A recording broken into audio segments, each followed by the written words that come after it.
This is perfect time. Yeah. Hey. How are you, sir? Hey, man. How's it going? Good. Good to see you. Justin Chumley, man. It's been forever since I've talked to you in real life. And I guess still kind of not real life still, but it's the life we live. Yeah, it's digital real life. This is Ryan and Dave. Hey, guys. Hello. Hi. We were actually just starting our heated. They just called me right wing. You're right describing what the events that took place 2 days ago. So this would be great to hear what happened? you tell me what you saw happen. I would love to hear that because I've apparently fucked it all up. Are you talking about the riot that spilled into the Capitol? Yes. Start there. Shit about being dad. Well, the problem is that like I wasn't there, so I don't know what the details were, what everybody was doing. But obviously, some chuckleheads decided to push into the Capitol, right? Right. And it would appear that the police were not well prepared. Speculation says that some of the cops were on their side, but we don't really know that yet for sure. At the very least, they were ill prepared. And I've listened to commentators on Democracy Now! And all this kind of stuff. A lot of speculation is bouncing around. There's some people who think that it's ridiculous that the cops wouldn't be prepared. I kind of buy it because same. My thing is the police are not necessarily that efficient. Okay, let's just put that out right there. This is the first time that anything like this has happened in our lifetime, so they probably didn't think that it would really happen. Since the War of 1812. Yeah, maybe since the War of 1812. That's what what's his name said. He was comparing it to the capital being taken by the British during the War of 1812. But and there have been times in history where something like this has happened in state houses, for example. During the Jacksonian era, we're talking about like the early 19th century. There would be angry crowds, militiamen who were poorly paid or something like that, who would, challenge state legislatures. That happened during the Revolutionary period. There were times where courthouses would be attacked by mobs. But that was all stuff that's like in the early 19th century, late 18th century. Right. You get outside the Jacksonian, you get onto the other side of the Jacksonian era, and that's not so much happening for except for it's a great rarity. And certainly that's not happened to the federal Capitol, right? So I think for that reason, you could say, okay, I can see why they were unprepared, because that would have taken them by surprise, the ahistorical nature of it. At the same time, as some people have pointed out, they were more prepared when they were dealing with Black Lives Matter, right? Yep. There are the pictures of the massive number of ranks on the steps thrown out. So it was more obvious the Louisville courthouse was better protected than the Capitol building. Well, and so there's a lot of nuance here. So for one thing, race obviously plays a role, at least to this extent. They presume that there is a greater threat from a crowd that's made up more so of people of color. Right. There's just the assumption there because it's made of people of color. Whereas inversely, they presume that there's less of a threat if there's fewer people, if it's more so white people, right? So there is that. But I think that's a good assumption to have, but that's very clear that's an assumption being had. I think that's probably the case. So, but at the same time, I do think that they were honestly taken off guard. I don't think that there's some sort of like conspiracy where they were trying to facilitate a coup against the government. Because, by the way, if they were trying to facilitate a coup against the government, it was very ham-fisted. I mean, they didn't even take one congressperson hostage. That's not a very well calculated coup. It's a riot that poured over into the Capitol, and the cops were basically Keystone cops on that. They broke into the chambers, and they were like, "Oh well, hell, what do we do now? Where the fuck's Nancy Pelosi? We thought we were going to capture the emperor." If you're prepared to take hostages, if we're to believe the photos of the people with zip ties, Yeah. Like that, at least some of the people that showed up expected to maybe take some hostages. I don't know. Yeah. Well, I mean, if maybe some of them did want a coup, right? But maybe not all of them did. Most of them were probably just thinking to themselves as, holy shit, we can get in. They're going to make a point, man. They're going to make a point, Right. That's probably how most of them were thinking about it. Of course, they still are breaking the law right and left. Holy shit, they got in. Let's go in.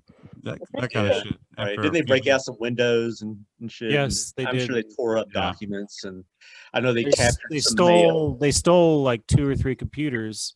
Yeah. I don't know if I really believe that. I do. No, they did. No, in Pelosi's office, they took 1. I'd be surprised if they didn't take more than 3. I mean, as long as I was going to break all those laws to break into the federal Capitol, I'm going to be like, screw it. I'm going to steal as much as I possibly can. I might as well. I'm already going to prison. I got to admit, though, it's perfect timing to fuel all that conspiracy shit, though. Oh, yeah. Well, there's some people who are saying that. It's just been building and building and building. Yeah. Well, and there's like a distrust, right? There's I've heard people on the right-hand side with these conspiracy theories that the supposed Trump heads breaking into the Capitol are actually Antifa pretending to be Trump supporters. Like, and it's like nobody trusts anything, right? Nobody trusts the media. Nobody trusts the institutions. It's part of the problem. You think that specific distrust comes from the proven history of like the FBI, CIA sending people to riots and infiltrating? Well, some of it's justified. And also instigating in particular cases. Well, there's like the first 9/11, right? Was it 1973, 9/11, the overthrow of Allende in Chile? We know that the CIA paid protesters, right? I mean, the CIA paid protesters to overthrow Mossadegh in Iran, and that was like 1953. That was like 20 years before in Iran. There's a laundry list of reasons why those conspiracies exist. But it was actually the CIA and MI6 that paid the protesters in Iran. To be fair, passing around blame wherever it goes. But that goes back to. I was going to say, Justin, that goes back to something you were saying earlier. Being just don't trust the government. Basically, you need. I mean, because that's the problem. They have a superstructure up here, and in some way, whoever is in control, they're still in control of everything else. And I mean, because nobody's really thinking about Chile 1973 or Iran 1952, right? I didn't know about that, honestly. Yeah. What they're thinking about is there, and I kind of agree with them. There's some justification to not trust the average politician, right? I mean, who here trusts Nancy Pelosi? Nope. Who here trusts Chuck Schumer?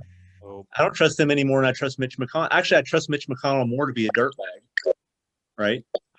I just know he's a dirtbag. He's being himself, right? I do trust Bernie though, and I do trust Elizabeth Warren. I trust AOC. In AOC, I don't. Especially after seeing what, like her censorship, type comments, the past 24 hours or so, it's been pretty wild. Yeah. The censorship alone has been pretty fucking wild. You guys ever watch Useful Idiots? I have not. No. So Useful Idiots is a Rolling Stone thing, and the reason I like Useful Idiots is mainly because of Matt Taibbi. And Matt Taibbi, he's just kind of like he's a journalist, right? And he hates the party line thing. So for example, him and I guess it's Katie Halper as his co-host.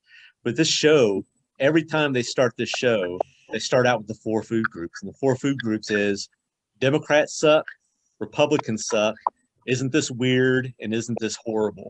Those are the 4 food. And so they just, it's equal opportunity hate. They hammer on the Democrats, they hammer on the Republicans. And I really love that show for that reason. And you kind of see with the way they talk about things, how there are problems across the board. There's reasons for people to not trust the average mainstream politician. I can't stand a lot of Democrats, honestly. Even though I vote Democrat, I don't like Democrats. I don't connect with them frequently. And part of it, I think, is because of that age issue in Congress. We need term limits. I mean, this is ridiculous to have an 80-year-old Speaker of the House. It doesn't make sense to me. This has a monster tip, though. Well, for a long time, I liked the idea of term limits, but I've kind of changed my mind about that. Oh yeah. And the reason is that the problem isn't age. I don't think. I mean, Bernie Sanders. Look at Bernie Sanders. So yeah, but look at Dianne Feinstein. Right. But they're comparable silent generation people. I mean, well, Dianne Feinstein's awful, of course, and so is Nancy Pelosi. But I think, I mean, I sort of get term limits, but my problem isn't the age. My problem is the money. Yeah. And my problem is their sense that they're insulated. So they just believe that as long as they get the money, that they're just going to be reelected again and again and again. All they got to do is talk to the money, and they'll get reelected again and again and again. As long as they don't do anything that's too offensive. and that leads me inevitably to one of my other most hated figures in all of politics, which is Newt Gingrich. Yeah. I mean, and how he restructured Congress to set up this system where every senator and representative has to buy into it. Yeah. And it's disgusting, and it has ruined government. Mm-hmm. And then, of course, Citizens United. Yes. Made it even worse. And was that 10 years ago now, 11 years ago now? Where they were just like, yeah, money is speech, and corporations are basically people as it relates to the First Amendment. No. But anyway, to get back to what I was thinking about when it comes to term limits. So term limits sort of make sense because you could say, well, if you have term limits, they're no longer insulated. But that's not so much removing their insulation as it is guaranteeing that they're not going to be able to continue. And the thing is that if you got big money who can buy somebody who's had 4 or 5 Obvious. Yeah. then you have big money you can buy somebody who's running for the first time. I mean, it doesn't get rid of the money problem. Yeah. Right. That's a good point. What were your thoughts on the actual counting process and the way they handled that? Addressing? They do it by state, don't they? You mean in the election? No, Brad, I was referring to you.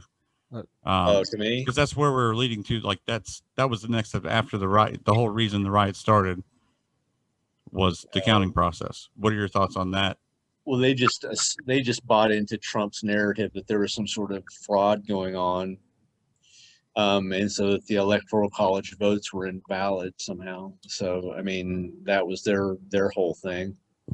It was kind of my thought there as well. Like, why not give them just the transparency to appease that massive amount of people to create a little bit of confidence where possible? Yeah, well, I think their lack of confidence, so they bought into a lie that says that the vote was corrupted, right?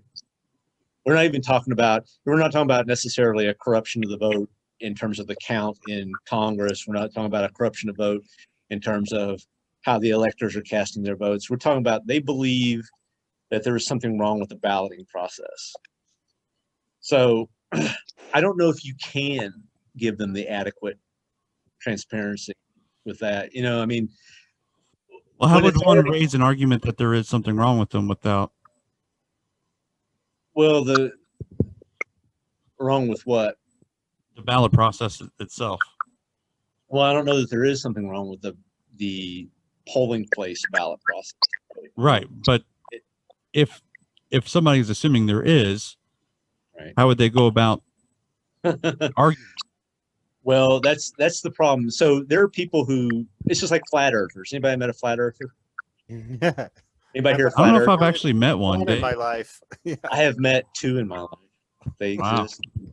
So there are certain people who adopt certain beliefs, that it doesn't matter how much evidence you throw at them, it's just never going to matter. So there's never going to be enough evidence, right? They're just stuck. Yeah. For some reason they want to believe a certain thing, and they're immune to any sort of facts. They'll always question the source of the facts.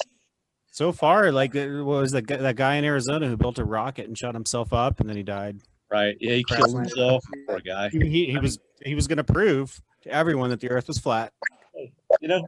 At least he went above and beyond.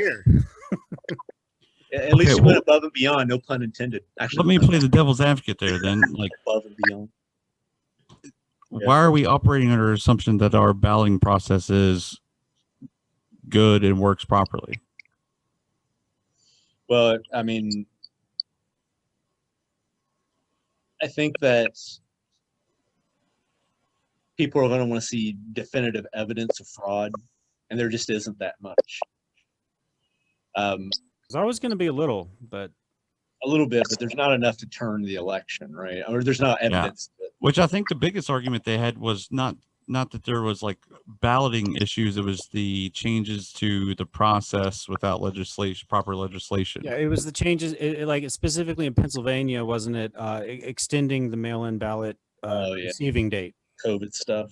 And that was done by the Secretary of State, and then that was ruled. The Republicans think that's illegal because they didn't go through the legislature to approve that. But he used a loophole within a legislation that was passed by the Pennsylvania House and Senate that he had the authority to do it. But how do you disseminate that kind of information to a populace that only believes they have one news source, and that's Donald Trump? That's what I have a hard time grasping. I mean, I think there's problems with the process and we have to fix them, but it seems like if they would have just allowed that to be pushed all the way to the Supreme Court for them to make a decision on it, that would have gave it some finality and confidence. I don't know. That's how Bush came in. The Bush Jr. Yeah. That's how he came in the first time, and right.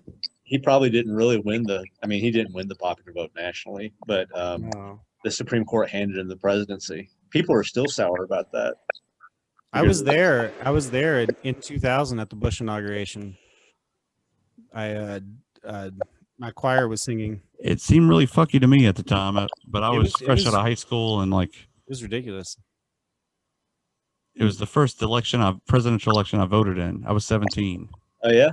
Yeah. Who'd you vote for? Gore. So you're pretty pissed off, I bet. I felt like I was being betrayed a little bit. Yeah. Oh, you're totally getting screwed. Yeah. So I guess it's deep invested in me, that whole conspiracy of the Bush crime family. That was a pretty close election, though. Like, this one, how many millions of votes did Biden win the popular vote by? I think nationally it was around 4 million or something, wasn't it? Like Hillary won by 3 million national popular vote, but it didn't matter. I haven't seen any evidence that there's been any kind of widespread fraud that would in any way change the actual outcome of the election. No, voter suppression. Where would you see the evidence? Maybe in Florida in the year 2000 when we were talking about 500 votes. Those are the hanging chads, right? Yeah. The hanging chads. What is it, a valid vote if the chad's still in it? They didn't punch it all the way through. Yeah, exactly. That was so lawyerly, wasn't it? Yes. To find any sort of like wiggle room and just play with it. And that's what the courts do, man. That's the beauty of arguing some bullshit. Especially if a judge lets them. It's a Giuliani. The judge could look at that and be like, "That's bullshit. I want to hear a different argument. I don't like that." And there was one judge who told Giuliani just that. I mean, dude, that's my income depends on lawyers arguing in court over bullshit. Oh, that's right. You work for the establishment, don't you? Well, the private sector. Oh, do you? Yeah. Oh, okay. I thought you were. You know what I mean? That's all it is. It's just litigation. It's all forms of litigation are the same. So arguing semantics. Yeah. Everybody's claiming that they've had damage done to them and they want recompensation. Right. Liability is a motherfucker. Yeah.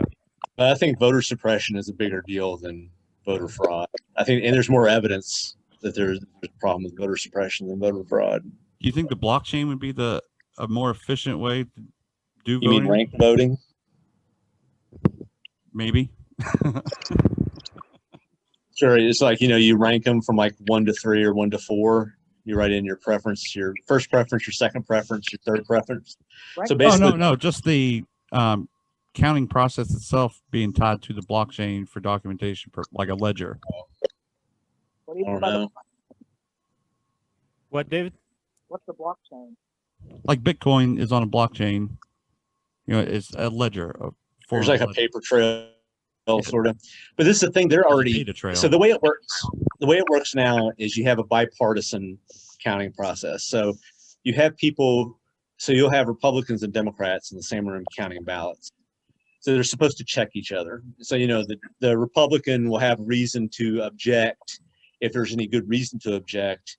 If the Democrat is counting ballots that they shouldn't be counting in a certain way, and vice versa. And so that's supposed to be your kind of your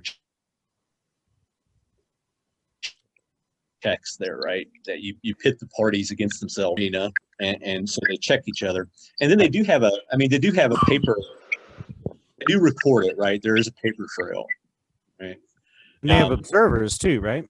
On top of that, have observers, and they also multiple parties there. Mm-hmm. And so that's what they're trying to do in order to build confidence. But if we don't trust that and the paper trail they're already creating, I don't know what could be done. Because I mean, part of the problem is just the problem of bigness. And this applies not only to whether or not people trust the vote, but trust anything. So we have a problem with bigness in our society. And think about how big our society is. So like, if we were living in a country that had 300,000 people in it. I think I know where you're going, but go. Yeah. So, when we're living with, 300 million people or better, we have these huge businesses we work in, huge corporations. We have a huge government, massive bureaucracy. You just feel like you're a number. And then those who are in power, you get the sense that that's how they think of you, because actually most of the time they probably do think of you that way. So do you trust them then? And by the way, do you trust the processes? And there's especially in a two-party system, which doesn't represent everyone.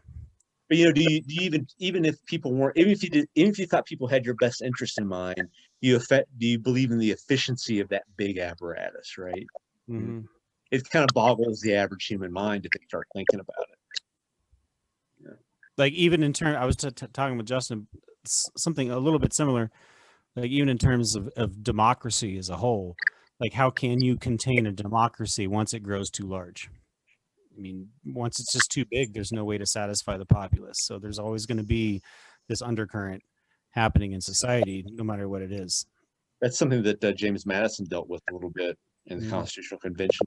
In fact, there's an interesting discussion amongst there's like, not all of them attended the entire time, but overall there's about 55 guys that attended the Constitutional Convention. Not all of them stayed the whole time. And Madison took very meticulous notes. You can go buy for $12 and read everything they talked about in the Constitutional Convention. Cool. It's the notes on the debates of the Federal Convention of 1787. And James Madison is in there. And he was a big fan of centralized authority. He wanted a central national authority, right? Mm-hmm. And he thought there were two problems that they had. One was the states had too much power, and that the states were too democratic and it was going to destroy the Union. And so he wanted a central national authority that could reign in the states that would be adequately Republican, so adequately representative, but still efficient and technocratic. He wanted to balance those things. But one of the common arguments made was that a representative government, you couldn't have a republic with too large a population. That the larger the population, the more diversity you would have, and the more diversity you would have, the less people would get along, and the quicker you would get to, say, a civil war situation where people just don't like each other and want to break everything apart. Yeah. Madison counter-argued that. He said, no, the opposite is true.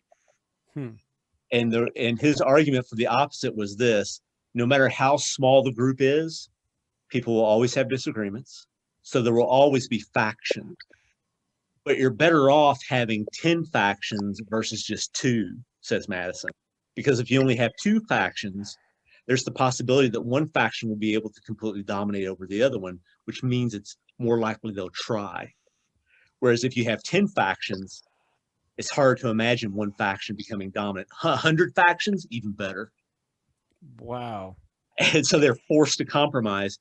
And that was Madison's counter argument to that. Why he said the larger the population, the more diverse the population, the better, because it creates a situation in which there's so much factionalism. There's no one faction that can completely overcome and tyrannically dominate the others. Now that sounds pretty convincing and pretty cool, right? It's like pro-diversity, pro. Also sounds like what's exactly happening right now. No, it sounds like a dream. It's not happening at all. It sounds and the reason it's not is because of something that Madison didn't envision back in 1787. No, I meant as far as two factions, one controlling the dominating the other at the moment. It's the Madisonian nightmare. It's the anti-Madison thing.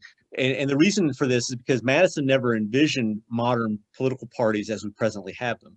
Definitely not just two major political parties dominating political process overall, right? He didn't see that in 1787.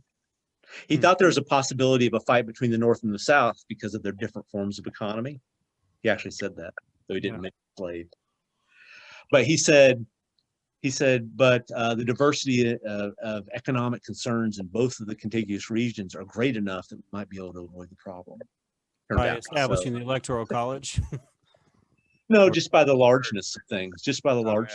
There's just so much different. Like again, it's his theory that the larger the population, the more factions, the more different interests, and the more different interests, the better. But the problem is, then you have this party thing. And what are parties? Parties are where you take all these different factional interests and they come together and they all try to get something of what they want. They form a party, right? A party is cobbling together factional interests. Yeah. To unify, to get everybody. But now we have these and we're so polarized now. Like it's almost tribal now. It's the Democratic tribe and the Republican tribe. And it's really dangerous, And in fact, to find something comparable to it, you have to look back to the North-South divide, right? Yeah. That tribal thinking. People who, on either whether they're a Democrat or a Republican, I feel like most people are almost compromising though. Like they would rather there be another party that they can put their support behind. But they're like, well, I guess this is the closest party that has any chance of winning, so I'm going to align behind this. And how do you get past that? Yeah. Unity 2020. Oh no. There's so many independents. We have to restart this here in a minute. Then you could conceivably vote for a third party without throwing your vote away. Mm-hmm. How many people do you think actually identify as one or the other, though? I have to register as one. But most everyone I know in my life does not identify with one or the other. There's a lot of independents. Yeah. I'm a registered independent. I always have been, and many of my friends are. Sorry, David. Go. Oh, I'm just saying, most people sort of seem like they're voting for the lesser of two evils in their mind. Yeah. More than just being, I am 100% behind this particular political party. It's more like, well, this is who I can vote for that has any chance of winning, so I guess that's who I'm going to vote for because there's nothing better. You're never going to find a candidate that believes in everything you believe in. And that's just a wish in the sky that's never going to happen. But the fact is, we don't live in a binary political environment, in reality. The populace is so split and diverse. Like, I actually buy into the idea. So I recognize that some people identify Republican and Democrat, and they're at odds. You see it on Facebook and YouTube comments all the time, that we're so polarized. I think ultimately we are actually closer together than we think we are. We just have differing opinions on certain things, There's certain things. At this point in society, we need to get to a point where things like equality and healthcare and housing, those things should be a right for everyone. And then we can talk about all the other stuff. I don't know. Now I'm just preaching Bernie points, but. Yeah, I'm a Bernie crat too. I am a registered Democrat though. But I will say that even though I'm a registered Democrat, I don't really feel any special fealty for the Democratic Party, especially the mainstream Democratic Party. If there's a Republican who said what I wanted to hear, I'd vote for him. I've never seen one though. I haven't either. But if and I would consider voting for Green Party. Voted for myself in a Democratic primary. Yeah, if we had a good Green Party candidate, I would do that. Or the People's Party. They're talking about putting together the People's Party again. And Unity 2020. Was it West, Cornell West is involved in that. I love him so much. He's so good. I do too. I His like Cornell podcast West. is great. Do you remember hearing anything Tightrope? about that? Unity Tightrope. 2020 with Brett Weinstein, Andrew Yang, those guys had that. I love Yang. He's great. Plan. I like Wayne. I haven't.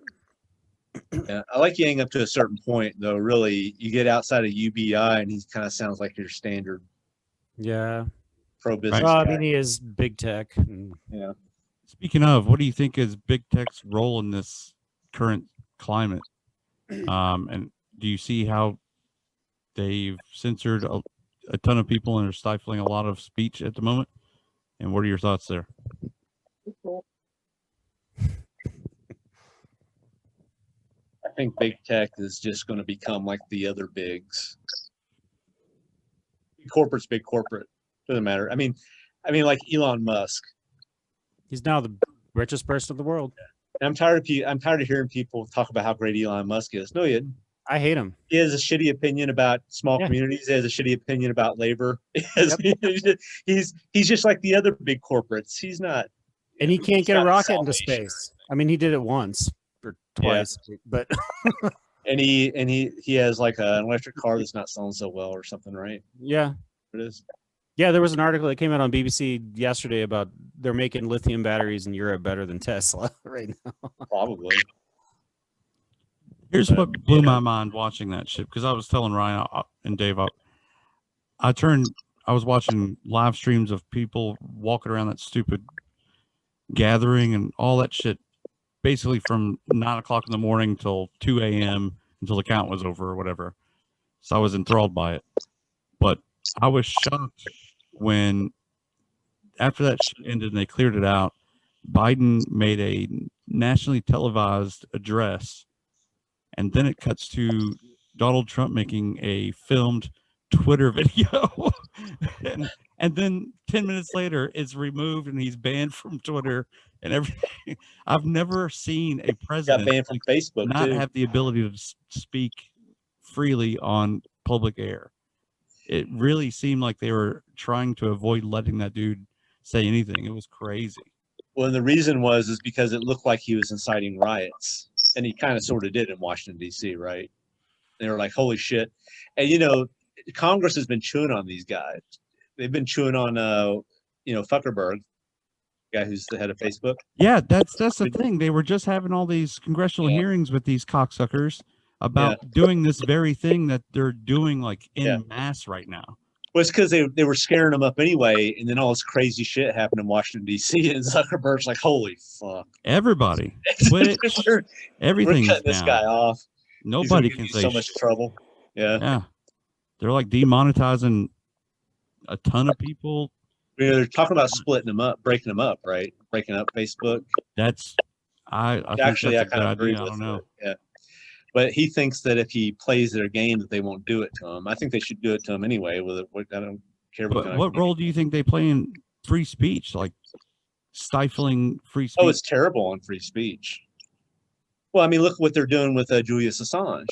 There's a British judge who denied his extradition, but the British judge denied his extradition to the United States on the basis of how bad our prisons were.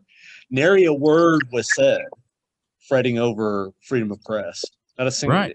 In no way did they cite a concern over freedom of press for not doing this. It was only because our prisons are inhumane, which isn't wrong, but I thought it was nice to have a word said. Somebody else offered him havenship, didn't they? Mexico. Wasn't he in Brazil for a while too? I think that was Snowden. Snowden. Snowden was right. before he flew to Moscow. Yeah. Mexico offered him a place. All the weird blonde European guys just look the same to me. Yeah. Is that right? Out in Mexico. But these social media platforms have become such an integrated part of communication that it really shows how much control they have when they're able to stifle this many people from having discussions. Well, I don't watch regular TV. I'm not sure. Okay. I am 100% in agreement. Sorry, David, go. David, go. Pretty much suppression of free speech. I think that suspend accounts that violate terms of service, which is something that happens all the time. That's obviously just more attention when it's like a very mainstream, high level figure that gets banned. But I haven't really seen I don't really feel like that you can just not talk about certain things on Facebook or whatever. You pretty much see every side of the political spectrum represented pretty clearly to the most part. Yeah, I mean, I feel, is that what you're saying, dude? That Facebook feels pretty free, and it has for a long time now. I mean, I have friends who troll the sites, and he reports people because they're talking about shooting people up. That's one of the things that he does, and I don't they still talk about it on Facebook, and I don't think if you're going to talk about that kind of stuff, then yeah, you need to be shut up. But I also believe that you have a right to talk about anything you want. You can throw out any conspiracy theory. You can say the election was rigged. I don't care about any of that. It's just the rhetoric that leads to violence is something that I don't know what the answer is. You can't control it because it's free speech. So, I mean, what do you do? They what are I'll say controlling is, it. Yeah. So there's kind of two issues here, and there's the law of free speech, right, which is the First Amendment. Mm-hmm. But the First Amendment only restricts the government. It doesn't restrict anybody. And Facebook is not the government. Facebook is a private entity. But then there's what I like to call the ethos of free expression. Like, I have a belief in radical free expression. Like, I would prefer people have more open road to say that, to talk about what they really believe and talk about what they think rather than less. Right. I mean, nobody likes anybody being shitty, but so what? There's all kinds of things in the world I like. But part of freedom to me is putting up with a little bit of bullshit. Because people don't get along. Yeah, because in most cases that shit ends up drying up when some light shed on it anyway after a while. Right. You know what I mean? There's not enough truth on it. The shit turns into a charcoal pile of turd. Hopefully.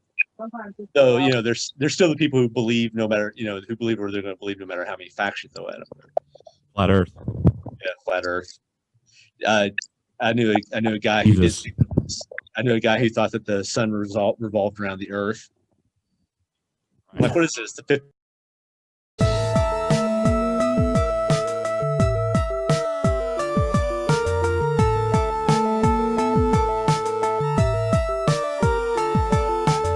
You bike around? You were just in Cheyenne, or recently? Yeah, I've never really done that much traveling until like the last 3 years. In the last 3 years, I've done a lot of traveling. I'm trying to catch up in my late 40s. But I made 2 road trips out west. One taking my son. I went to the Grand Canyon, took him there. Oh yeah. And then I made a second trip just on my own to visit some friends in San Jose, crash on their couch. And but my second trip, I took my bicycle with me. Mm-hmm. And I would just stop in cities and I would just like stay there for a day, 2 days, and just ride around on my bicycle. Did you go through Colorado, I assume? Or maybe not? Yeah, I mean, I think I cut through some of Colorado a little bit. I didn't go to Denver. I kind of like both going out west and then coming back. I just happened to like go around Denver. It wasn't intentional, but I'm in Fort Collins, which is far north Colorado. Oh, okay. Yeah. Okay. I mostly skirted Colorado, though. I cut through some corners there. So I'm not offended. It's okay. I do want to go to Denver and return to Colorado. I've heard that Denver's wonderful, and it's Denver's great, but I would recommend Fort Collins and the Intermountain. Boulder, maybe. Yeah, actually, I work in Boulder. That's where I work. Okay. So yeah, I commute down to Boulder. It's about an hour and 5-minute drive. Ryan, give them your background if you don't mind, so you guys can familiarize yourself with what you do. Me, I'm a musician. In the bio that Justin sent me and I read it, it was curious. It was like you chose history as your major in college, and wish you had chose engineering. Yeah, mechanical engineering. Yeah, and I'm a musician. My dad's an engineer. And I wish I had chosen engineering. Right. Because it makes more money. I don't make any money. Right. You know. That's but the yeah, thing. so I'm well, okay. Yeah, I'm a musician, and I play piano. I'm a music director. Oh, nice. And so it's a little bit, you know, it gets me by, but it doesn't pay all the bills, and so I have to scrounge around and do what many of us are having to do right now. You know, especially under the cloak of the pandemic. Did you you end up getting your master's, Ryan? Yeah, I have 2 undergrad degrees, piano performance and composition, and then I got my master's in Boulder at CU for music composition, which was stupid because now, you know, I'm way far in debt. I don't pay on my student loans now because I don't make enough money to. You know, eventually I will, but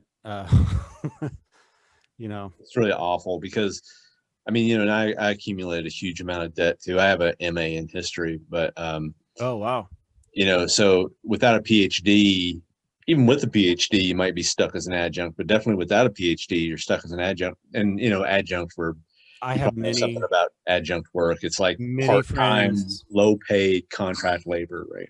Many friends in composition who are who have their DMA, Doctor of Musical Arts, and that's still adjunct. They get paid $1,000, $1,200 a semester. That's it, and they have to design the whole class, do everything themselves. It's not work that I want to do, you know. Yeah, I mean, it's something that you just have to want to do anyway. But even then, they're not paying you enough. So really, like if I were to just only want to do college teaching, you know, and wanted to just to survive on that, I would have to have like 2 or 3 part-time gigs that I would stitch together to make ends meet, right? And that's what I used to do. I'm in a little bit better position financially now, but used to, that's what I would try to do. I had 2 gigs, different universities, and I would just work my ass off to try and make ends meet. Just barely scrape by, couldn't pay all my loans. And, you know, I have to buy ACA, and then of course I'd get a big discount because I was so damn poor, right? Yeah. It's like, but yeah, that's rough. I mean, it's just silliness. But you know, part of it's do you ever, and this might be intensely personal, and so feel free to not answer, but do you ever feel regret about choosing history and moving forward with that rather than something that would have been more lucrative? Oh, 110%. If I could like beam my mind as it exists now back into my body, I like as a younger person, I'd have been like, no, I'm gonna learn the math, go become a mechanical engineer like my granddad, and I'll just like read some scripts on the side and say fuck it. Let me ask the question in a different way. Yeah. Do you ever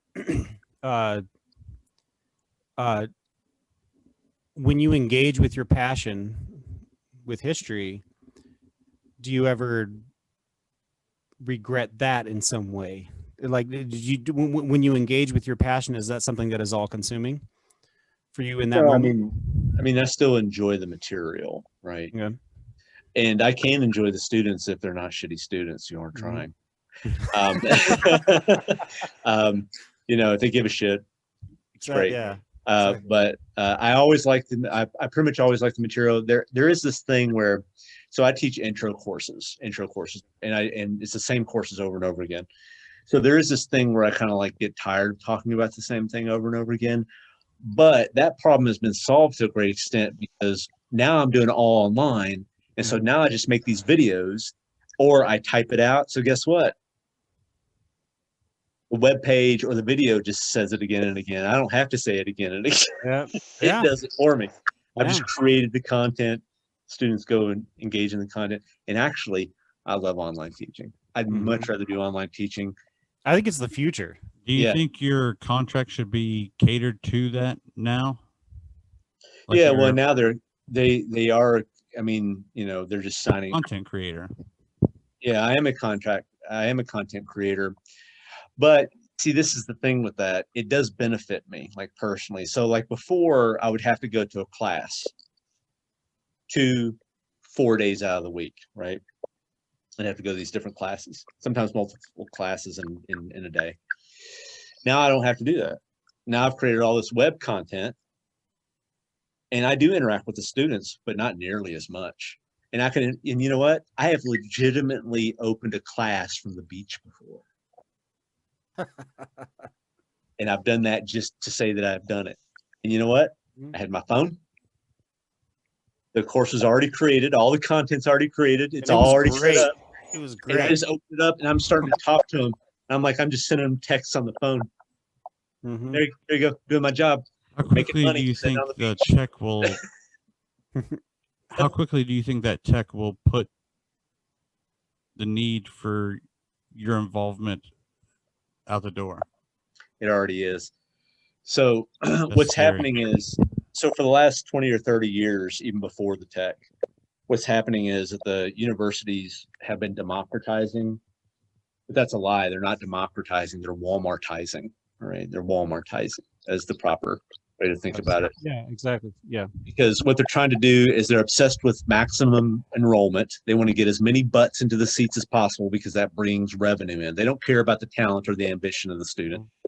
As long as they can at least make, a D+, it doesn't matter. They just want to keep their butts in the seats and have them come back again and again and pay, or have the government pay, or whoever. Customer retention. Yeah, and most of the deliverables, like most of the people who are actually teaching the classes, at least half nationwide, and probably well better than half nationwide, are adjuncts. We are low paid contract labor. Only it's a minority, probably still a large minority, but a minority who are like full-time. Like a glorified temp service. Yeah, basically that's what we are. Yeah, and with no tips. Yeah, no tips. We don't get any health care. It's low pay. There's no job guarantee. There's no job security really. And so you're basically the minds of our children. You know where all that's money, where all that money's going to? It's not going to the adjuncts. No. It's going to the administrators. Just like with other corporations. In other corporations, it's the same thing. More and more money's going to the higher tier. Trickle down though, man, Yeah, right. The piss trickles down. I don't know about the money. And it's going to other departments specifically too. It's going to the sports, the athletic departments. It's going to engineering departments, departments that there is a demand for. As someone who lives in the arts, and I consider the study of history an art as well, like social science, but it's kind of an art. So yeah. I mean, it like you had. I don't know what I'm trying to say. It kind of straddles social sciences and humanities, doesn't it? Yeah. We always, I remember my undergrad, even way back then in the early 2000s, we had like any member of the band who played for a sports team still had to buy their own uniforms. Yeah, the bigwigs. The bigwigs, most of them were members of some Christian congregation or another. How devoutly they believed is a different question. Well, and the evidence is rich with that. The difference between, Jefferson and Washington. I don't know anything about it. I'm not going to preach to a historian, but I'm really curious about that. So this part of the problem is that they're politicians. Mm-hmm. So they could be saying one thing and believing another. Yeah. What I will say is that George Washington, as an older man, did not attend church. Mm-hmm. He just very rarely attended church. I like that. But he always identified himself basically as an Anglican. Okay. Jefferson was an out and out avowed deist, which means he did not believe in the divinity of Jesus, but he believed that Jesus was real. He thought of him as a sort of Hebrew Socrates. And he believed in the ethical doctrine of Jesus, he said. He believed in Jesus as a supreme moral philosopher, but he didn't believe in the miracles. He didn't believe in miracles at all or anything. And he was just out and out about that, by the way. I mean, he was just very straight. It's not like he made speeches about it, but he would write letters to his friends talking about it. And nobody seemed to care that much, which is interesting. Now, I will say that of the 55 men who were at the Constitutional Convention, only probably 3 of them were deists to the degree that Jefferson was. So the closest to atheist that we have. Yeah, they were atheist light. And Jefferson did believe in God, but only as an excuse for how the cosmos got here. He didn't think that God interacted with the universe after creation. That was the deist thing. So there's only the natural laws. So there's deist with a capital D and there's deist with a small d. Deist with a small d is a person who kind of toys with deist ideas, but ultimately still believes in the divinity of Jesus and occasional miracles. Most of them probably slid into that category, even though for the most part they want to talk about natural law. Jefferson was a hardcore deist. Franklin was a hardcore deist. I didn't realize Franklin was. Wow. Franklin at least as much as Jefferson, if not more. Hamilton, maybe. And those are the 3 I had in mind. So and Jefferson wasn't at the Constitutional Convention. So there's one sure deist at the Constitutional Convention and one maybe other. And Madison, he was kind of deist-like, but ultimately he identified, I believe, with Presbyterian. You always identified with the Presbyterian Church, I believe. Was the slave trade like were they converted to Christianity? Was there an influx of different types of religions when they came as well? So there's a funny thing that goes on with chattel slavery. Chattel slavery is a form of slavery in which you own their bodies and you can buy and sell them. That's the sort of slavery that existed here is chattel slavery. Started in the 1600s, right? Or, with the first ships coming over from West Africa. If we're talking about the transatlantic slave trade, the Spanish started earlier in the 16th century. They're bringing them over to Hispaniola to replace the dead Indians.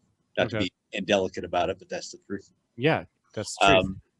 And then the English got into it a little bit later, 17th century. And really, I mean, they're dabbling in it before, but they're starting to own significant numbers in their colonies. When they start to establish those colonies, Virginia's 1607. It's when Jamestown was founded and last. So there's a weird thing that goes on there. At first, there's a tendency to resist converting the slaves because there's this theory, and this is very early on, because there's this theory that they can be enslaved because they're not Christian. But then they change their minds and they start wanting to convert them. But even once they start wanting to convert them because they're humane and want to save their souls, even though they're slaves, right? You don't have any. It's a certain kind of humanitarianism, not total humanitarianism, but only the kind you can't see. It's invisible humanitarianism. It's a very self-centered humanitarianism. It's humanitarianism for the unseen future. After death. But now get to work, motherfucker. But even then they were very reticent to teach them how to read and write because they were afraid that they would read and write the wrong things. But there are some slaveholders that are okay, kind of, sort of with it. It varied a lot. But there were slave codes in various southern states quite late, which said, don't be teaching your slaves how to read and write. But someone would learn to read anyway, just so they could read the Bibles. They would read it to the other slaves who didn't know how to read. So there you go. That's the. There was no recorded pre-existing religions that came along with that trade that was not Christianity or. Oh yeah, I mean there is evidence of them retaining some of their African traditions, and some of them may have been religious, kind of spiritual beliefs, you might say. And I mean, this is where hoodoo comes from. Yeah, hoodoo and Santeria. I mean, all this comes from an amalgamation from West Africa. There's African elements to it. Because I always assumed with Christianity and even some Native American elements, right? And I guess that would make sense because I always associate this is stupid white guy voodoo with the Caribbean and Haiti and Dominican Republic and places like that. But I mean, of course, transatlantic, yeah. And porches are West Africa too. By the way. Yeah, porches. Anybody like porches? Porches come from West Africa. Yeah, I'm not shitting you. They go on in front of houses. Wow. They're origins. Wow. West Africa. Because if you go to like old England, they didn't have porches like that. They had stoops. Still do for the most part in England. That's an Americanism. What's the earliest recorded like colonization of Africa? When did that first start? Europeans? Yeah, by European types? By the I guess I assume at first it was the Catholic Church. Well, it was really the Portuguese who were the head of the game. So Prince Henry or Dom Enrique, the navigator, as they called him, he was very interested in finding a sea route to the East Indies. And his first idea was to send them around Africa. And so he began sending out exploratory fleets in 1420 something. That's so late. Wow. Something.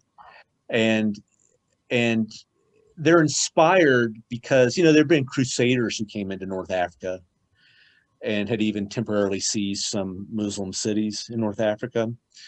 And in fact, Portuguese were amongst those. You kind of sort of consider them colonies, but they're not really. For the most part, they're just taking them and leaving them again. They just want to make sure that they leave their markets open to trade with their merchants. Like it's forced trade is what it's called.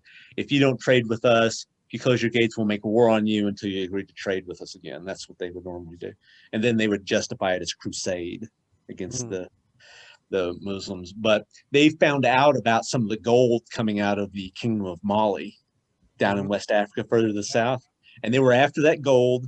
And in addition, Prince Henry wanted to find the route to the Far East, which he thought he could find by going around Africa, which they eventually did, but it was after he was dead. So this guy kicks the bucket in 1460, but they keep on doing it. And they're pushing further and further south. And finally, it's in 1488 that they round the tip and they find the Indian Ocean. Wow.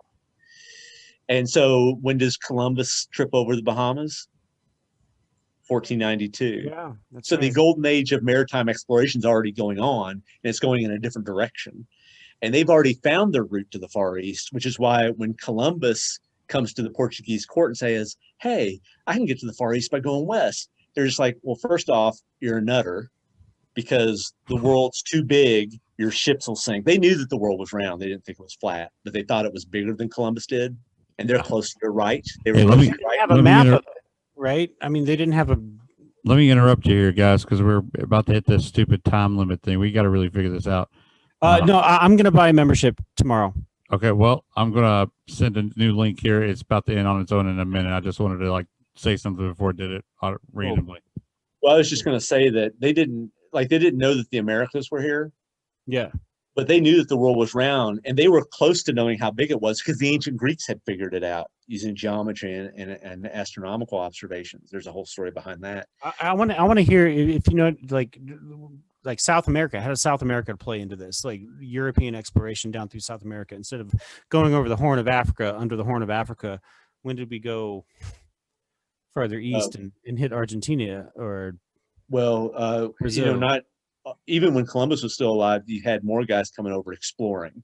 So Columbus comes over here and he trips over the Bahamas. He finds Haiti, or what he called Hispaniola, which is now the Dominican Republic and Haiti. They're both on the same island. What he called Hispaniola, Little Spain. So he finds that.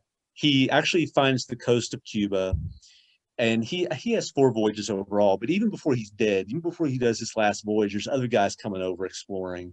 You have Alonso Ojeda and Amerigo Vespucci, who explore up and down the northern part, the northwestern part of the South American continent. They found the Orinoco River. Vespucci cites the mouth of the Amazon River. Wow. And it's on the basis of the size of those rivers that Amerigo Vespucci and Alonso Ojeda say, hey, these aren't islands. These are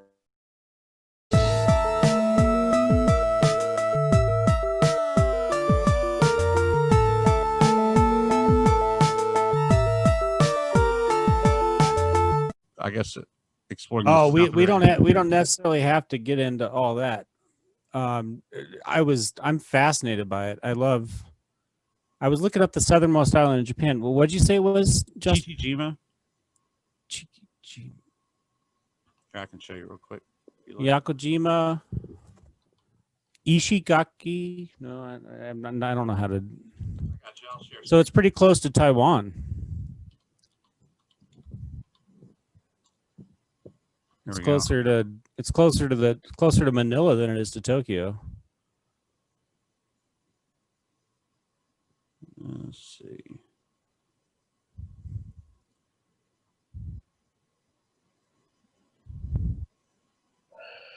There we go. Ogasawara. Wow. Oh, Chichijima. There we go. Yeah. Voice. And if you zoom way back out, Japan's way the fuck up there. Oh, wow. It's way out there. Yeah. Right. It became like a pretty crucial jumping off point during the war, just because of its location and all the shit that Japan was doing and, taking over some of the Indonesian islands and shit at the time. Yeah. Yeah, Sure. her fucking mom is from here, ended up in Charleston, Indiana. It's wild. How did she like that? Did her mom enjoy Charleston, Indiana? She still enjoys it. Yeah. She loves it. Navy boy. I kind of figured she'd look around and be like, what the fuck am I doing here? I could be on a tropical island right now. Right. I agree.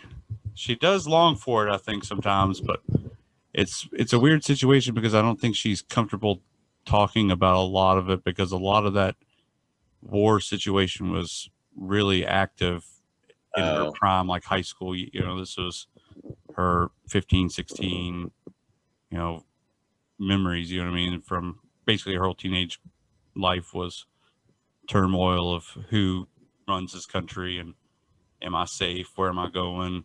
Going to getting shipped to Guam. She lived with like a host family. Yeah. And those were never good situations. Like they basically treated them like slaves, from what I understand.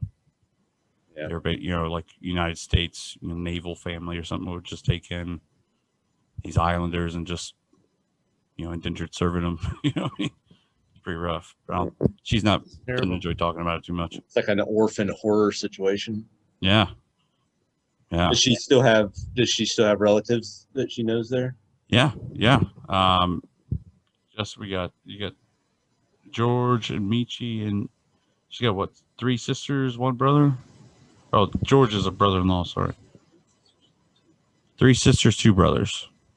All of which none actually live on the island anymore. So Hawaii, Seattle, they're all spread out all over the place. Oh, okay. Must not be much of an economy on the island. It was a fishing island. You know what I mean? Yeah, exactly. I was gonna say. Yeah, she does have cousins there. That still maintain it. So I was thinking opportunistically. I was like, if you still have some relatives living on the island, you could be, hey, can I come crash on your couch? Right. Just hang out on the tropical island for. I don't know if I can handle a 24-hour boat ride from Tokyo to get there, though. Oh, I do it in a heartbeat. Oh, me too, for sure. It'd be an adventure. Yeah. Yeah. I put my fat body in one of those tiny little bed pods and sleep that ride away for sure. Because it looks majestic. That boat would rock you to sleep.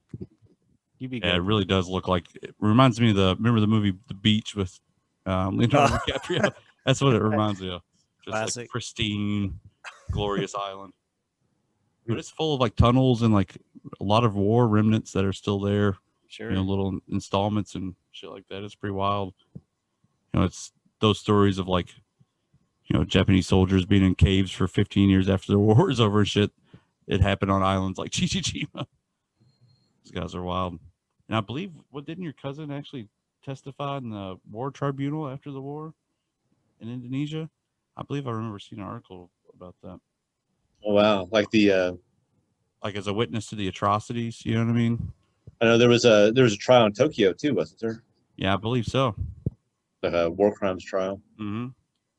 It's kind of like the Pacific version of Nuremberg. Right. Yeah, and they did some fucked up shit. Japanese and Chinese. Yeah. Ruthless. Everybody did, but yeah. And we kind of the Japanese went above and beyond, I'd say. Yeah, but we did the same thing. Rape and Nanking. Basically, Operation Paperclip them and took all their data and turned a blind eye as long as they give us their research and what they found out. Just like hell yeah. We want your best and brightest, and we'll turn a blind eye to all this fucked up shit you did. It's like Von Braun. He wasn't Von Braun. He worked for NASA eventually. That's one of the scariest speeches I've ever heard. I think his I'm creating the power to destroy speech or whatever. I forget the actual quote, but that shit's intense. Yeah. And just him, he's an intense human being anyway. Just hearing his voice and it's like super demonic. It stresses me out watching it. Oppenheimer. I actually like Oppenheimer as a person. He's more of a soft-spoken guy. Yeah. Was it Oppenheimer that made that? What I'm talking, it may have been Oppenheimer. Well, Oppenheimer said he quotes the Bhagavad Gita. Yes. Yeah, that's Oppenheimer. Yeah. He was never. I mean, he had a German ancestry, but he was born in the United States. Yeah. But Oppenheimer was accused of being a communist because he kind of was. But yeah, or at least he was definitely on the red side of the spectrum. Yeah, he wasn't shy about it either. I don't think he wasn't pro-Soviet, but he was. He did have a Marxist ideology. Yeah. How do you see those same things happening? Like, how do you see those same kind of finger pointing, labeling happening currently that happened then with the communist type shit? A little bit. Yeah, because it's and that's some of the problem with the call out culture, right? I mean, the problem with the call out culture is it can become mob mentality. Yeah. Kind of like McCarthyism. Yeah. And that's a very worrisome thing. And I think that, there's some people who deserve to be dragged through the mud. If you're a total fucking monster asshole, you deserve to be dragged through the mud, right? But at the same time, yeah, well, right. And so this is the thing. In the way that society normally works, there's always a social cost for being impolite, for example. There's a social cost. There's, and we don't expect people to be put on trial for that. It's just what happens. Piss your friends off, they might not be your friends anymore, right? Mm-hmm. Piss your boss off, they may fire you. But the problem is when it becomes a culture, like a part of the culture for people to go out of their way to try and get people fired, or even if for and sometimes it might be for things that are really in the grand scheme of things a small offense. They're just simple cancel culture. You're talking about cancel culture. Yeah, cancel culture. And like that. Just I absolutely agree. I mean, I think to say I hate cancel culture. I'm just sick of it. I mean, I think people change, and you have to allow. I'm a humanist more than anything else, I guess, but you have to allow time for people to change, and given time, people will inevitably change. Yeah. And I mean, no matter what they posted on Twitter 10 years ago, no matter what Al Franken did on a U.S. plane over Afghanistan. Oh. And by the way, the Al Franken thing was bullshit anyway. It's so bullshit. But just like change should be able to run its course pretty naturally without like a lot of extra. And as long as you own up to mistakes, in the end, that's all you have to do. I mean, it's if you keep making the same mistake, you can't keep saying that you're sorry. But there is such a thing, and there's also this thing where, I mean, maybe they don't want to change, right? And then it's a fight. And then it's a fight. But even then, I mean, what's acceptable and what's unacceptable? What does a person really deserve to lose their livelihood for whatever they're saying or doing? Maybe they do, maybe they don't. Yeah. Mm-hmm. And who's to say? So yeah, exactly. I think it's to get into religion again, which is it first or second Ecclesiastes says to take a man's living is like to murder him. I'm not familiar with. I've actually read the Bible through, but I probably skimmed over. There's a little thing in there where basically, if you take away his way of making a living, basically killed him. Yeah. So that's the worst thing you can do. There. Some Dave Chappelle shit right there. That was I love Dave Chappelle. Yeah, that was his recent argument about the HBO picking up his show and not paying him for it and all that shit. Oh yeah, they got between a man and his food, and that's why he's pissed. Right, and he got Netflix to stop airing Chappelle Show, didn't he? Because of that, yeah. Yeah, because that's what you're talking about. Yeah, HBO didn't. It's still on there now. Yeah, and man, I'll tell you one thing. I purposely have avoided watching it because of it, like as out of like a nicety. Yeah. I'll tell you one thing, Dave Chappelle. My favorite thing that came out in the months after George Floyd was Dave Chappelle's stand-up. That he did in Ohio socially distanced with everyone wearing masks. It was brilliant, and it was dark, but it was also just brilliant. I think comedy plays a very important role in the social narrative culture and being able He's to so brilliant at it. shed some shame on some shit. He's the best at it, really. He's the best at walking that ledge, that line. Oh, he pushes hard. And he can even just kind of like almost tip all the way over, and he just goes right back up. I mean, and he brings you right back. Yeah, he's brilliant. I'm a big fan of the pusher. I enjoy that. You know, I'd much rather be challenged than fed. Well, what is life without challenge? I mean, if we don't have challenge, we don't grow, and we don't learn. So, I mean, if you can deliver an uncomfortable message while making somebody laugh, that's magic, right? That is magic. The magic of comedy. Yep, it's fantastic. But to be able to stifle somebody's ability to perform that or take those risks is his whole argument. I think. Yeah, that's how it's cancel culture has kind of infested the comedy world, or the entire free speech world, really. Yeah. I mean, one of my favorite comics is Louis C.K. He's pretty funny. I've always loved Louis C.K. ever since his early short films, the black and white short films. And then I saw Pootie Tang in the theater, and it blew my mind. I've never seen Pootie Tang. It was the funniest thing. Come on, did you just say you've never seen Pootie Tang? I haven't. No. You have to see Pootie Tang. It has Chris Rock in it. I can recommend it. So good. It's so good.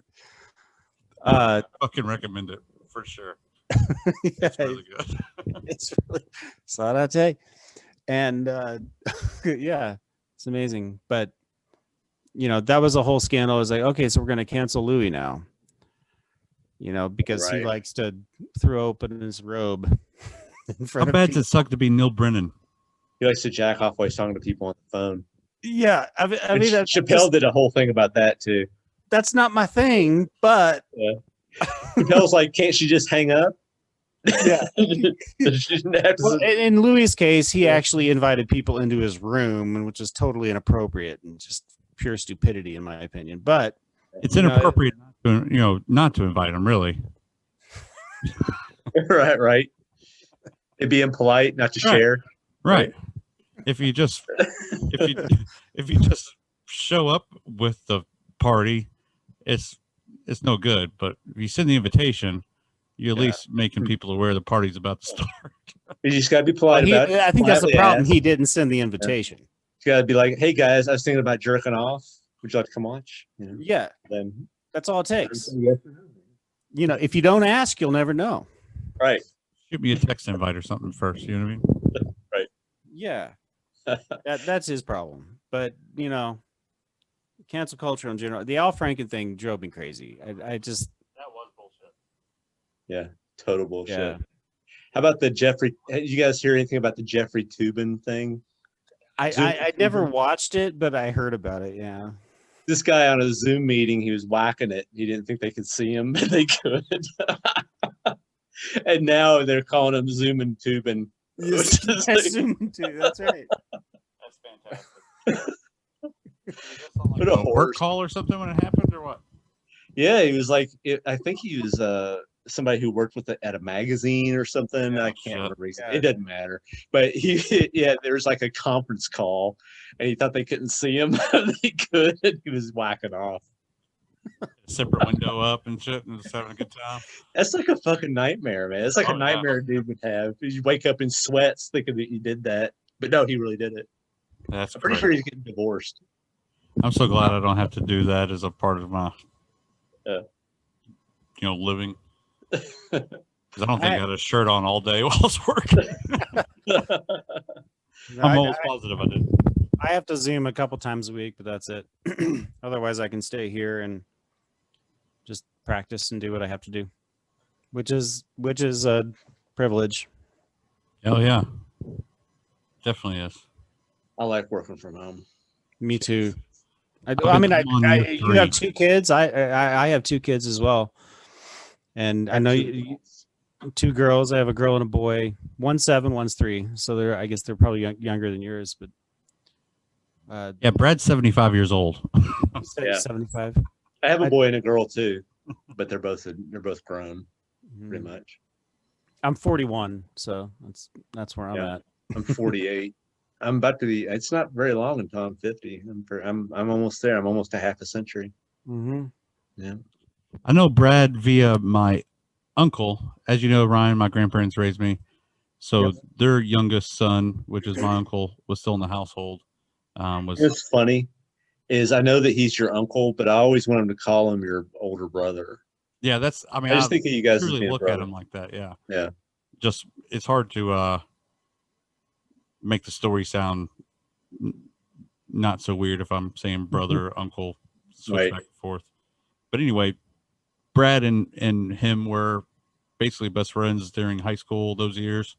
So that's how I got to know Brad over the Yeah. years. I So haven't he's seen known him me in since I was like years. 4 or some bullshit. Wow. Right. I haven't seen your uncle in years, man. He has a 5-month-old baby. Trippy. What? Congratulations to him. Yeah, I agree. Is he living in Charlestown still? Mm-hmm. But he's 48, as you said you are as well. You know what I mean? I'm 38, and I'm exhausted already. Exhausted already. Yeah. You get a second and a third win, man. Yeah, but infant. You also have 4 man, kids, so You have 4 kids? Yeah, bro. Jesus. Yeah. I only have 2. Jess, don't you? I'd be exhausted too. You remember my other half, Jess? We've been together Yeah. 20 years, dude. 20 I know. years we've been together. 4 I kids. remember you guys living out, what was in Henryville or something? Yep. Yeah, my oldest 13, so 13, 12, 8, and 5. Wow. 13? Mm-hmm. They're almost old enough to start working so they can support you. Oh, we've talked about it. you have 2 years to prepare. Right. I mean, I start.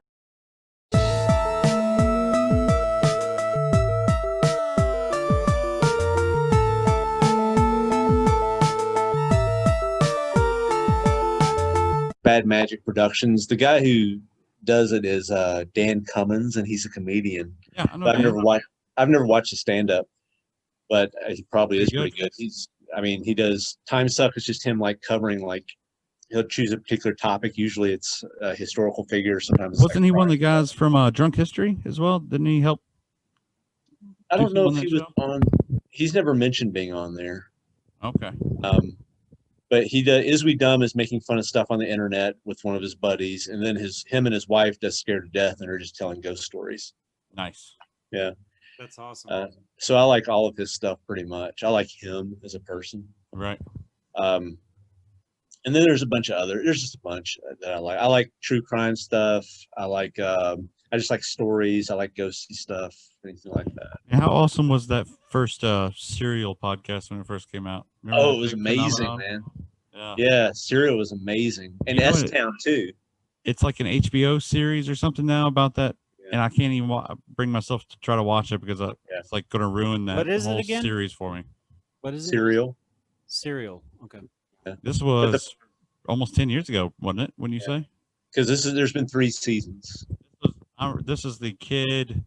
I want to say Baltimore, like maybe Middle Eastern kid, accused of murdering. Yeah, I don't know which. But I don't think it's been 10 years ago, has it? It's been like 4 years ago. It feels like a long time ago. But the last season I tried to watch, I tried to listen to of Serial. I didn't like it. It wasn't as good anyway. That first season just was amazing. Was that the first season? I think so. I think it was the first season. I'm glad I left that. Like I just forgot it existed after it was over. Right. But that's connected to This American, some of the people involved in This American Life was involved with Serial, and some of the people involved with This American Life was involved with S-Town, which is I had no idea. Yeah, S-Town was amazing. I love This American Life. Yeah. Yeah. But S-Town, I highly recommend S-Town. It's a 1-season deal. And it's over, right? It's a limited. I appreciate that. I like series the of those. one off. S-Town means shit town, but it's just called S-Town. What else are you watching or reading that's really catching your attention right now, Justin? Or See, I'm a comedy guy, so I'm just consuming You said Dan Cummings. That was his name. Holy Dan fuck. Cummins. Okay. All right, boys, we got 10 minutes. Yeah, we got 10 minutes. Let's call it after this. I don't want to send another fucking link. We'll do this again. We'll figure this out. I'll get this worked out. I'll buy it if I need to, whatever. We'll do this I'm again. Sleepy anyway. Yeah. I have something like 4 No, I'm joints gonna get one tomorrow, Justin. I'll text you, Justin. Yep. Okay. Right now I'm reading another Jim Harrison novel. Jim who? Jim Harrison. Okay. I'm actually not one of my big holes is literature. Like I don't feel like I know enough about literature. I don't either. Read enough literature, but there are certain authors that I really like. Mm-hmm. I love Jim Harrison. I found out about Jim Harrison through Anthony Bourdain because Anthony Bourdain idolized Jim Harrison. I love Anthony Bourdain. Yeah, Anthony Bourdain had featured Jim Harrison on 2 of his shows. Yeah, that's right. 2 episodes. But Jim Harrison, he wrote a lot about food, but he also writes novellas and novels. Have you ever seen the movie Legends of the Fall with Brad Pitt? And Anthony Hopkins in it? That was his novella, Jim Harrison. Oh, okay. But I'm reading a novel by him. I want to read all of his stuff. I'm gonna look. And his first love was actually poetry, and he has some great poetry. He has you can buy a compendium of his compiled poetry. It's pretty amazing stuff. Mm-hmm. But I love Jim Harrison. He passed away in 2016, unfortunately. Seen that Tom O'Neill chaos about the Charles Manson story? No. I haven't read the book yet either. I actually just added it to my list to try to purchase and buy, but it's like a 20-year research on the Charles Manson, and it connects a lot of dots to like the MK Ultra. Oh, really? Yeah, a lot of strange coincidences, a lot of like proven stuff that was like perjury. You know what I mean? That was has now been proven to be perjury after the fact, and a lot of really fucked up. It really changes the whole Charles Manson story. From my understanding, I'm really. Like, it's kind of like he was a CIA pawn or something. Almost, he was his treating physician, his probation officer, and another. I want to say his psychiatrists were all major players in the MK Ultra experiments, and in Hyde-Ashbury there, where they were doing they had the hippie, honeypot set up there at the medical clinic. Summer of Love and all that. Yeah, well, they were like, they were students from ASU. They were sent up there to basically to dose be hippies and dose other hippies and take notes. You know what I mean? As a part of this study. Who is it again? Who's the guy? Tom O'Neill is the Tom O'Neill. Okay. Yeah, he's just a journalist. You know what I mean? He's done other journalistic works, but this has been his latest book. It seems super interesting. That does sound interesting. Yeah. Actually, have you seen the new Tarantino movie? Or it's not new anymore. It's about a year old now. Which one? Which one? It's the one that features the Manson family. Oh yeah. Once Upon a Time in Hollywood or whatever. Once Upon a Time in Hollywood. Dude, have you seen that one? Yeah, I bought it for it. Dude, I love that movie. It's awesome. It's an alternate. Oh my god! I think that's what turned me off. Yeah. Just because I knew that it was like too close to familiar to me. If that makes sense. It made me uncomfortable. Well, that was thing. It was like the an alternate history. Like if things had turned out the way that Tarantino wished they had turned out, right? It's a fantasy that everyone wished. Revenge fantasy. Right? Everyone wished it had turned out that way. Right. You know, I mean, it's kind of his revenge fantasy, right? I mean, it's like it's redemptive in a way. Right. I really flamethrower in the pool, man. That's just like that over was the top crazy. shit. Yeah. Yeah, I felt that death acting was like crazy and out of whack and so overacted. But I initially thought that, and then I would think back to I'm a huge fan of Tarantino. Same. Like it's like that's what he tends to propagate in his actors is just they draw you in no matter the dark comedy. And no matter it doesn't matter the way that they draw you in. That's why I love Hateful Eight so much. It's the same way with Inglourious Bastards, right? It's an alternate. Oh, that's a great movie. Right. Alternate history, hyper violent, dark comedy, really. Yeah. I mean, yeah. Also Brad Pitt. Yeah, that's right. The scene in Hateful Eight where they're first getting to the bar and they're in the stagecoach still in the snow and they stumble upon that character on the side, and he's just, I'm going to be the new sheriff. That whole scene to convince him to give him a ride to where they're going. That shit I can watch over and over for years to come. I think that it makes me laugh every single time. Yeah. I actually haven't seen that one. That's like one of the few I haven't seen. Is it worth watching? It's on Netflix, and I recommend they even have the extended version on Netflix. Awesome. Which is they do. Actually, I've never seen a Tarantino flick I didn't like. I even liked 4 Rooms. I thought 4 Rooms was good. Oh, dude, me too. Yeah, with Madonna, people panned that. I was like, it's all right. And people panned Jackie Brown. I thought it was good. Yeah, it was a little bit slower paced. Jackie Brown's one of my favorites. It's a cult classic. I remember back when it came out, people panned it. It's because it came out almost right after Pulp Fiction, and it wasn't. Same thing happened. It was a very different kind of movie, but artists always have to redefine themselves. So I mean, I hate it. The Kill Bill series is so amazing. Absolutely. Oh, it's like a comic book. Still holds up. I mean, David Carradine is so amazing in those movies. And well, that connection between the Japanese movies and the Westerns, right? Mm-hmm. And you kind of see it in Star Wars. I mean, that's his kind of homage to that whole connection. What's the Japanese death? There was there was a Japanese version, and then they did it was almost like the Hunger Games. It was like the Japanese version of the Hunger Games, way darker. Oh, really? They take a whole classroom full of Japanese kids, take them to the island, and they got basically last one to get off the island, last one alive can survive. Get released to freedom. What the hell was the name of that? But basically, it was just like a Hunger Games was just the watered down American version of that.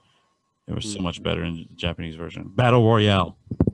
Royale. Horror movie fans have been saying that about Japanese film for a long time. If you haven't seen it, it's fucking Japanese horror has been tippy top for a lot of horror fans, and rightfully so. Octopuses scare the shit out of me. You must like Cthulhu stuff then. To me, they're the aliens of the world, man. Octopuses are fucking terrifying. They'll probably be the next ones to dominate the Earth after we're gone. My daughter is a little obsessed with octopi. Awesome. We got 30 seconds here, guys. It's fucking been a pleasure. Good seeing you, man. We're doing another one tomorrow night. It's good meeting you, Ryan. It was really nice. I love talking to you. I hope we can talk again. I want to hear for sure. I want to feed on your mind a little more. Okay. It's been a pleasure. That was fun. Good night. Yeah, you guys too. Later.